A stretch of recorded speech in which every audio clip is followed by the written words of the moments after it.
الله الرحمن الرحيم والذين إذا أصابهم البغي هم ينتصرون صدقت يا رب العالمين.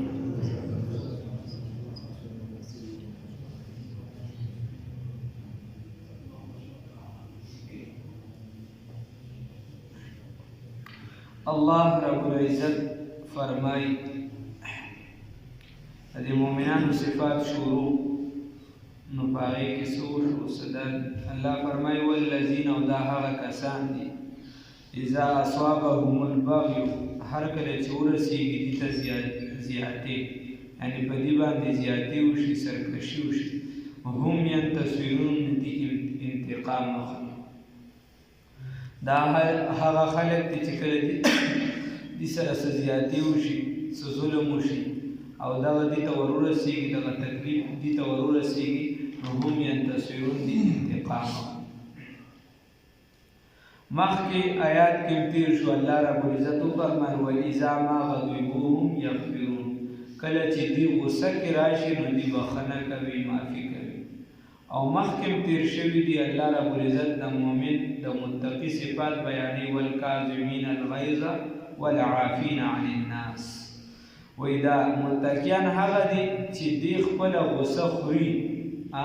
هغه ختموي او خلکو لره معاف کوي. دا خو بیا دوه خبرې چې دلته الله وایي چې انتقام اخلي او هلته کې الله رب العزت فرمایي چې والکاظمین الغیظ والعافین عن الناس او دې بل ځای کې فرمایي وإذا ما غضبوا هم یغفرون.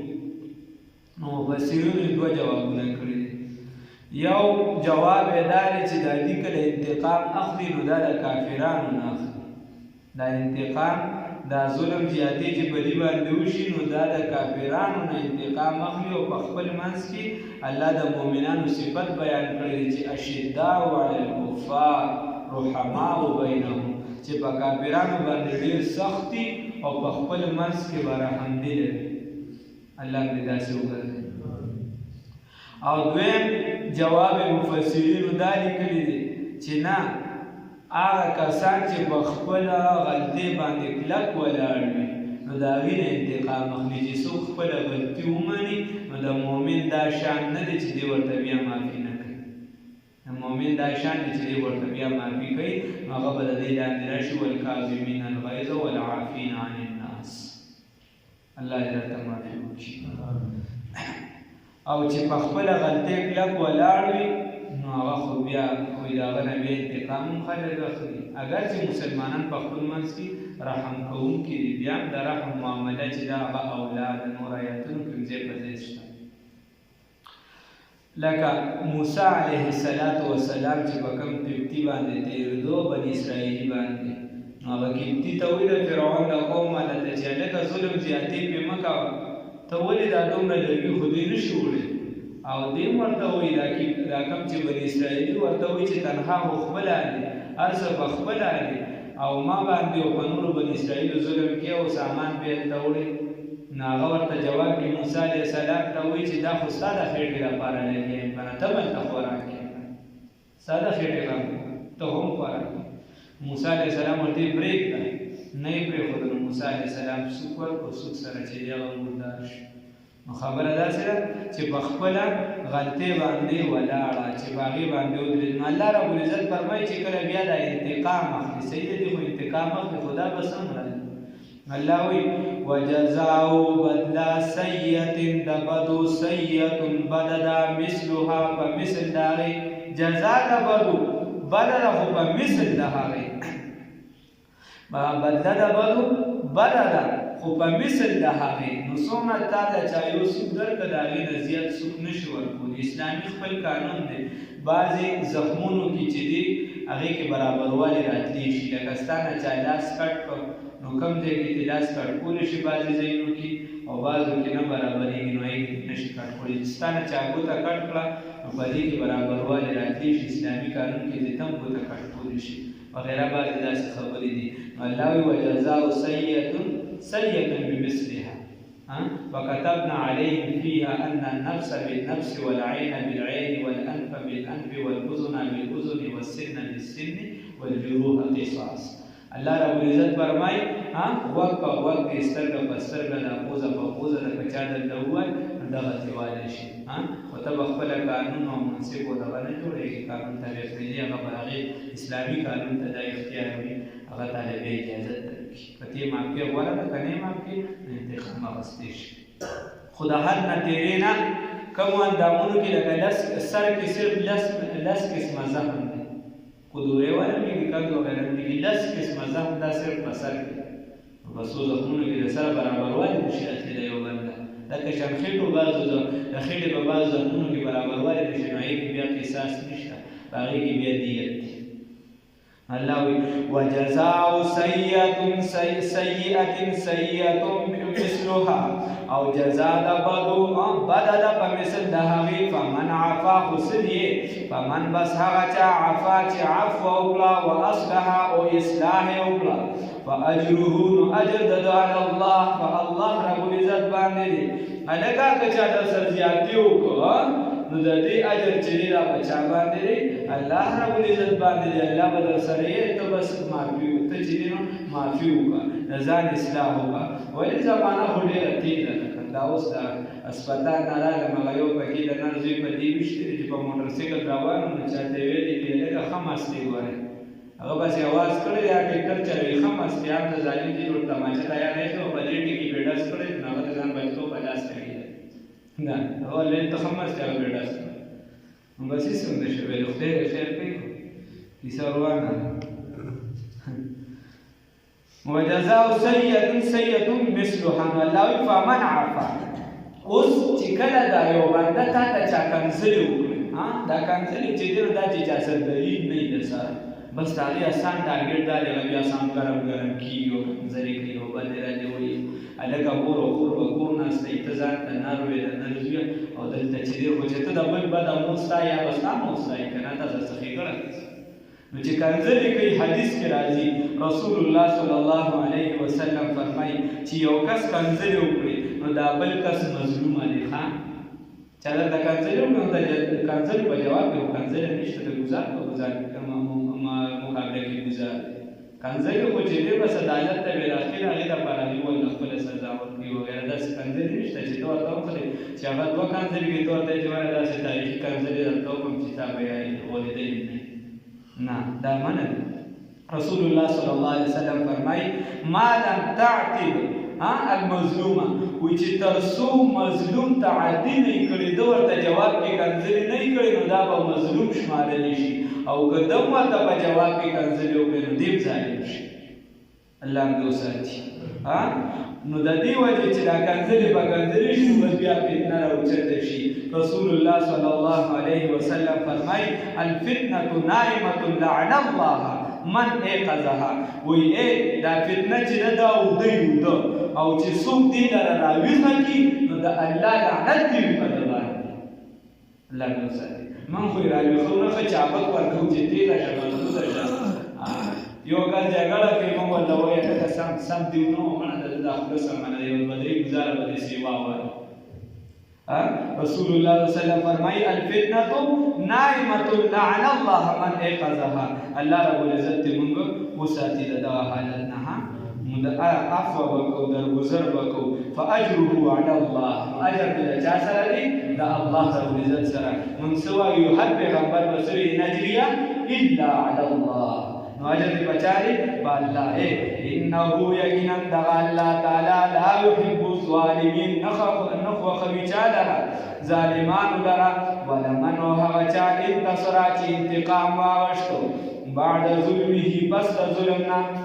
چې چا انتقام واغشت الله رب العزت فرمایي پس د ظلم نه فاولئک نو بس دا کسان دي فاولئک بس دا کسان دي ما علیهم چې نوی په دیو باندې من سبیل سلاره د څه د الزام په دې باندې څه الزام نشته خپل انتقام یې اخیستی دی برابروالی دی اوس هر یو مجرم ته به معافي کېږي ته هر یو مجرم ته معافي کولی شي خو ریاست هر مجرم ته معافي نشي کولی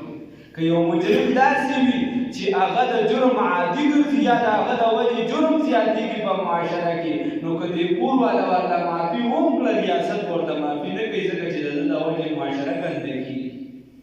دا اسلامي قانون د ولې معاشره ګنده کېږي دا خو به نن دی چې دی راوچت شي سبا به بل راوچت شي بل به بل چې د کوم کس ته ولې معاشره ګنده کېږي او ظلم زیاتېږي نو بیا چې د اسلامي حکومت چې دی د هغه د طرفه دا بندیز دی د فقه او واک د خپلواکۍ ده په هغې کې دا شته چې حکومت په کور والے ما کوي حکومت به نه ماتوي ولمن انتصر او هغه چا چې انتقام واخیسته بعد ظلمه پس د ظلم نه چې د سره څه زیاتې شو د انتقام واخیسته اولئک نو بس هم دا دي ما علیهم چې نشته دي په دوی باندې من سبیل څه الزام انما السبیل یقینا دا الزام چې علی الذین په هغه کسانو باندې دي لیظلمون الناس چې ظلم کوي په خلکو باندې هلکه چې دا کم خلک چې دي دا په بل باندې ظلم کوي نو الزام په دوی باندې پکار دی الزام خو په دیو باندې پکار دی بل څه کوي ويبغون فی الارض او سرکشي کوي په ځمکه کې بغیر الحق په ناحق باندې زیاتی کوي په ځمکه کې سرکشي کوي نو دا الزام خو په دیو پکار دی دا خراب خلک خدا دی خدا غسونه ملګری ته وګوره هر کس ته ظالم ملګری دی الله نو ساتي رسول الله صلی الله علیه وسلم فرمایي حدیث مفهوم دی وی تاسو د ظالم ملګرتیا وکړئ د مظلوم د ظالم څنګه وکړو یا رسول الله د مظلوم خو صحیح ده د ظالم داسې وکړئ چې د ظلم نه بند کړې چې د جهنم شکار دې ونه شي موږ څه کوو موږ ظالم سره امداد کوو چې ښه مضبوط شي که زموږ خپل کس وي هغه چا سره په ناجایزه بل چا دغه ته یو کس د مور خورکنځلې وکړي هغه ورسره نښتې دي نو موږ دا نه وایو چې هلکه تا غلطه کړې ده د هغه خلاف ده سره ودرېږو چې ښې مضبوط کړو چې سبا بیا ما ته هم کنځلې کوي داسې نه ده پکار د ظلم خلاف ودرېږه د ظلم سره مه ودرېږه ورنه دغه اور به ستا لمنې ته راداسې خو داسې ده بعضې خو ورسره مونځ اودس نه کوو بعضې مونځ کوو خو هغه مونځ چې دی نو هغه په دې اعمالو خرابو چې د بل چا حق هم لاندې کړي د رور حق هم لاندې کړي د خور حق هم لاندې کړي د مور حق هم لاندې کړي د لویانو چې دی حقوق چې دی نو هغه هم نیست و نابود کړي د زامنو نابود کړي د ګاونډیانو په دې چلونو باندې یا په ناحقه باندې چې خلکو ته چلونه ښایي د ځان په شراب په بګي تجربهګانې کوي و چې تر څومره دغه چلېږي دا پیسې دغه پکې مقدمه واچوي دا عدالت دی چې چلېږي تر هغې خو بیا خورې کوي الله دې معافي وکړي داسې نه دی پکار انما السبیل یقینا دا الزام چې علی الذین په هغه کسانو باندې دي یظلمون الناس چې دي ظلم کوي څنګه چې ظلم کوي علی یظلمون الناس چې ظلم کوي په خلکو باندې ويبغون فی الارض او فساد کوي په ځمکه کې بغیر الحق په ناحق باندې اولئک دا کسان دي لهم د دوی لپاره عذاب علیم عذاب دردناک دی د دې لپاره عذاب دردناک دی الله رب العزت دې مونږ بچ کړي چې الله کله راټینګ کړي سړی نو بیا پکې خلاصي نشته الترغیب والترهیب د امام منذري رحمه الله یو کتاب دی هغې کې حدیث را نقل کړی د رسول الله صلی الله علیه وسلم هغې په یو قبر باندې تېرېدلو شو نو چې کله الله رب العزت ورته وښوده چې صاحب ته دې قبر ته عذاب میلاویږي رسول الله صلی الله علیه وسلم ورله دعا وکړله نو صحابو دې تپوس کوي صیب دته ولې عذاب میلاویږي وایي یو مظلوم دته فریاد کو په هغه ظلم کېده او دته سترګې ښکته کړې وړې وایي دته په دې دته عذاب میلاویږي په قبر کې راټیټ شوي دی چې مظلوم ورته فریاد کو دته سترګې ښکته کړې او روان شي یعنې ځان یې پرې غلي کړه زمونږ په اصطلاح کې ځان یې پرې غلي کړه او روان شي مونږ خو اکثر په ظلم کې حساب لګوو الله رب العزت دې معافي وکړي نه دې کوی مونږ زیاتې کوو په خدای نه دې کوی داسې الله ظلم رسول الله صلی الله علیه وسلم فرمایي الظلم ظلمات یوم القیامه ظلم به د قیامت په ورځ باندې د تیارې په شکل کې الله دې بچي انما ويبغون في الارض او چې فساد کوي په ځمکه کې بغیر الحق په ناحق اولئک دا هغه کسان دي لهم د دوی لپاره عذاب الیم عذاب دردناک دی ولمن صبر او هغه چا چې څوک صبر وکړو وغفر او معافي وکړه ان ذلک یقینا دا چې لمن عزم الامور ان ذلک یقینا دا لمن عزم الامور دا غټ همت والا کارونه دي دا چې دا د همت والا کارونه دي یو کس چې معافي وکړه نو ګرانه وي کنه یو کس دغه وی دا مولانا ملګر رحمه الله پلار راله چا ویشتو نو خدا غزه وای کسی داسې وي چې خدا غرونو لاکي د کبایر وای چې پلار راله چا ویشتو نو بس د چې مافیا ترمن کس نه کړ د ټول خاندان دښمنی وای را پسې راغی چې مافیا راته وکړه نو ورته چې مافیا درته مې چې الله مې چې راځه نو و درجه مې ویلې بیا را پسې راځي چې مافیا راته و درجه مې ویلې نو ورته چې راځه بیا مې وته او شیخ حسن جان شهید رحمه الله تعالی مخ کینو چې سیب دا زما د پلار قاتل دی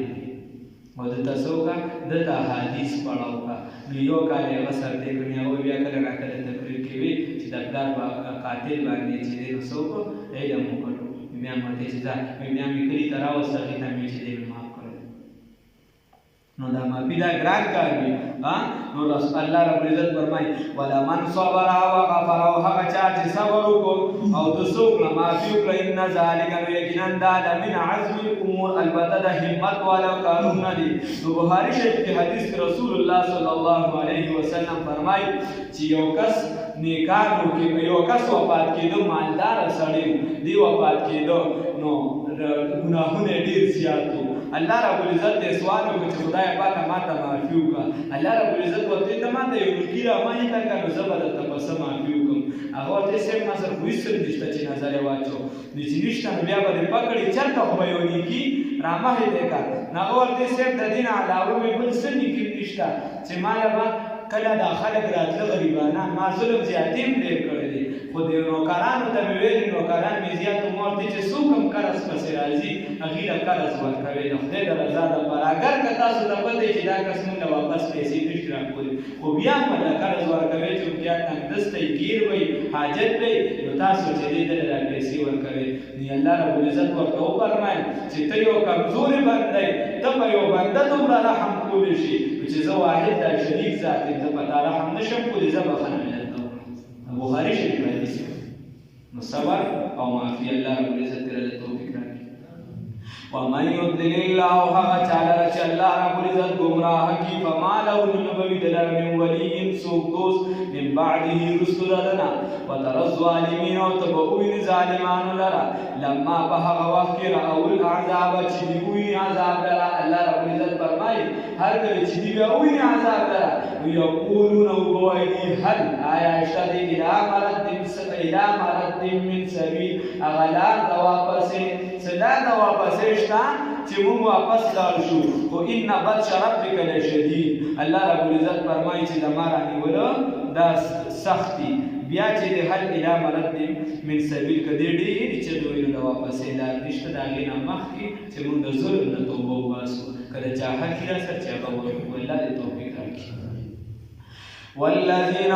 کسان اذا بهغ وخت اصابهم البغي چې ورسیږي دوی ته سرکشي یعنی بدی سرکشي وشي هم په هغه وخت چې بدی سرکشي وشي هم ينتصرون دی انتقام اخلي وجزاء سيئه او بدل د بدو سيئه بدل مثلها هو مثل د هغه دایره زیاتی نشته ومن بس هغه چې عفا چې عفو وکړه واصلح او اصلاح وکړه فاجره نو اجر د الله فچا باندې فالله رب العزت الله دې نصیب کی انه یقینا الله تعالی لا يحب الظالمين وهو ظالمان لرا نو یو کس د ظالم امدادي په ایمان وای هغه تیریږي کنه یا سره چې ما سره زیاتې وي ضرورت دی بس ته خدای ته سبب ما ته راټول نشي نو ظالم دا چې الله نه خو د بندم دی خو د مجبورې نه ورسره نو د سینې دی کول پکار الله رب العزت ته توفیق راکړي چې ظالم خلاف وکړي امام انقلاب عبید الله سیندی رحمه الله فرمایي چې قرآن داسې یو کتاب دی چې دا ظالم ته دا ښایي چې ظالمه لاس دې د ظلم نه بند کا او مظلوم ته دا ښایي چې مظلومه د دې ظلم خلاف ودرېږه ورنه ټول نسل به دغه د دې شکار کېږي ورپسې به روان ولمن انتصر او هغه چا چې انتقام واخیسته بعد ظلمي پس د ظلم نه فاولئک نو بس دا کسان دي ما علیهم چې نه به په دوی باندې من سبیل څه الزام